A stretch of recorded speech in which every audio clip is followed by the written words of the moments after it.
In the heart of the AGT stage, a thin, dust-covered boy named Lagos stepped forward, holding a cracked, almost antique microphone like it was the only treasure he had ever owned.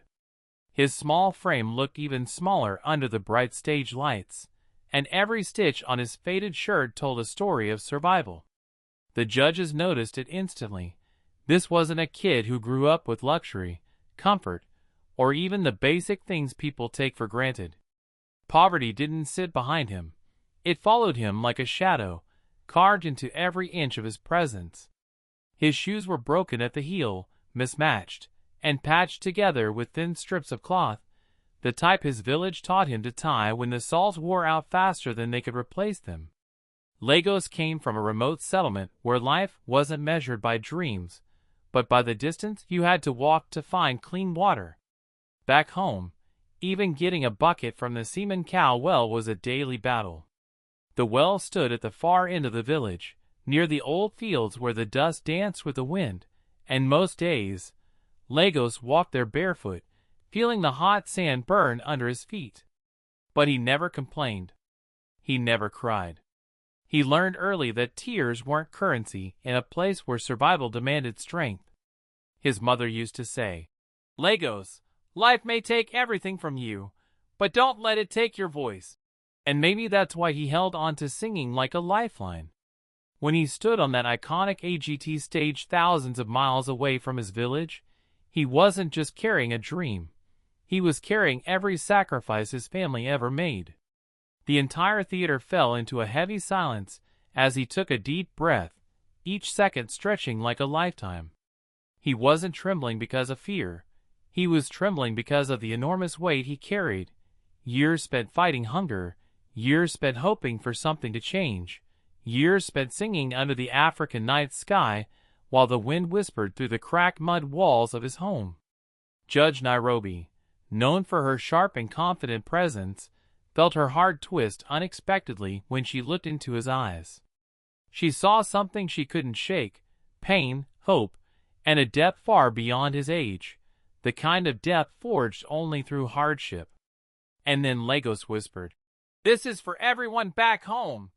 And those quiet words slid across the room like a spark ready to ignite a storm. Even Accra leaned forward, sensing something rare, something pure. They didn't expect much from the small boy with tired eyes, but what they didn't know was that Lagos wasn't just walking onto a stage. He was stepping out of a life of struggle, using the only thing he truly owned: his soul. Everyone in that room felt it, even before he sang a single note. They didn't just see a contestant. They saw a story waiting to open. The moment Lagos opened his mouth to sing, the entire atmosphere inside the AGT auditorium transformed, as if someone had flipped the world upside down. It wasn't a gentle shift, it was a shockwave, a deep emotional jolt that raced through the room like lightning tearing across a night sky. His voice came out raw, rich, and unbelievably soulful, carrying the weight of every hardship he had ever endured. The first note seemed to rise straight from the dusty ground of his village, from nights when he sang beside the cemon cow well, hoping the sound of his own voice could drown the hunger in his stomach. This wasn't a performance. This was a release, the kind of release that only comes from someone who has survived more than he has ever spoken about. The judges, Accra, Cairo, and Nairobi, were struck silent, their usual confident reactions replaced with shock. Accra, known for being the toughest and most unsentimental judge, froze mid-blink, his hands tightening on the desk as if trying to anchor himself. He had seen thousands of auditions, but something about Lagos's voice wasn't normal. It had a depth, a loneliness, and a scorching truth that grabbed him by the throat.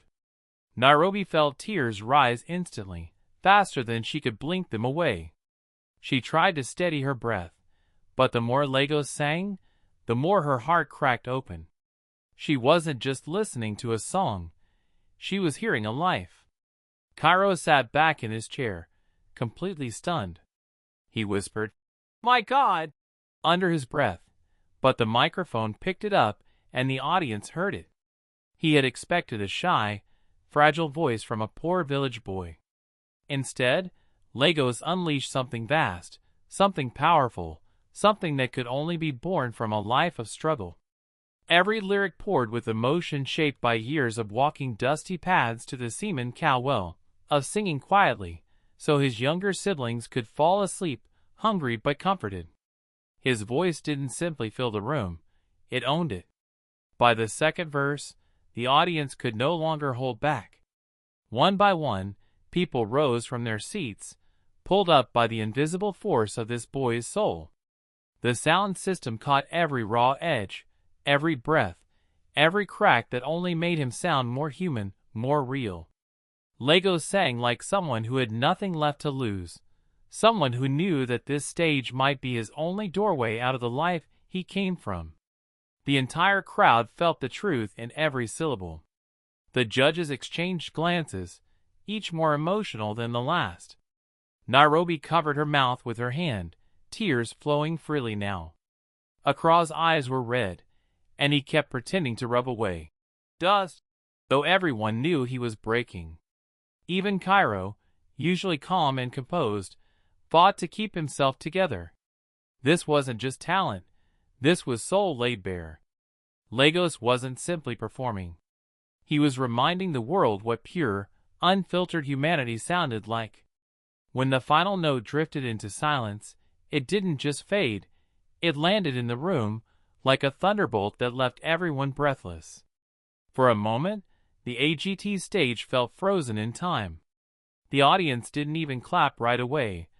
They simply stared at Lagos, stunned by what they had just witnessed.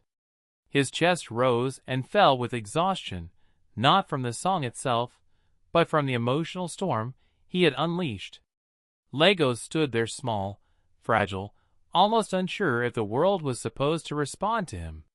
He looked like he might slip backward into the shadows at any second, the same way he'd spent his whole life being overlooked. But this time, the world didn't look away.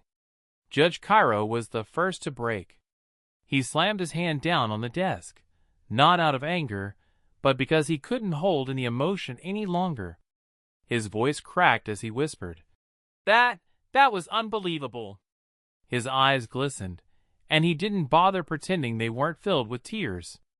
Even he, the judge who always maintained control, was emotionally shaken by the soul Lagos had released on stage. Meanwhile, Nairobi openly cried, wiping her cheeks with trembling hands, unable to collect herself. She wasn't simply touched.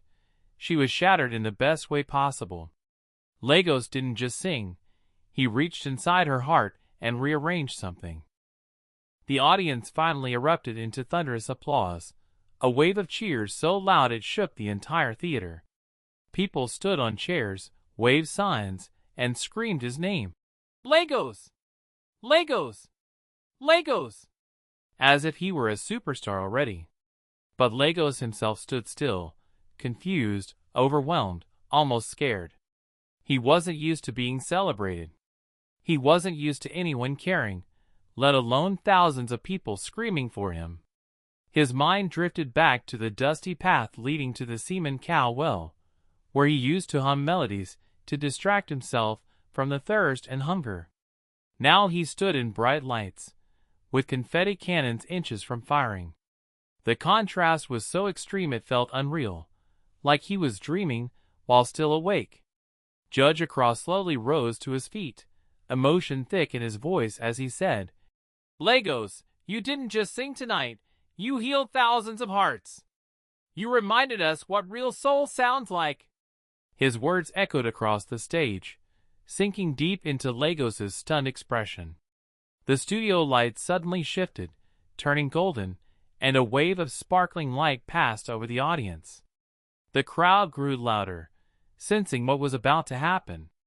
Then, boom, the golden buzzer exploded above him. Golden confetti rained down like a miracle, swirling around Lagos as he stood frozen, his face tilted upward in disbelief.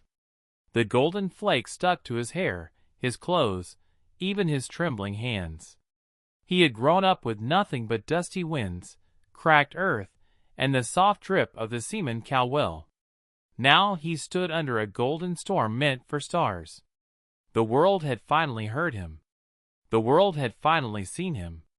And Lagos realized, with tears filling his eyes, that this moment, this impossible miracle, was his new beginning.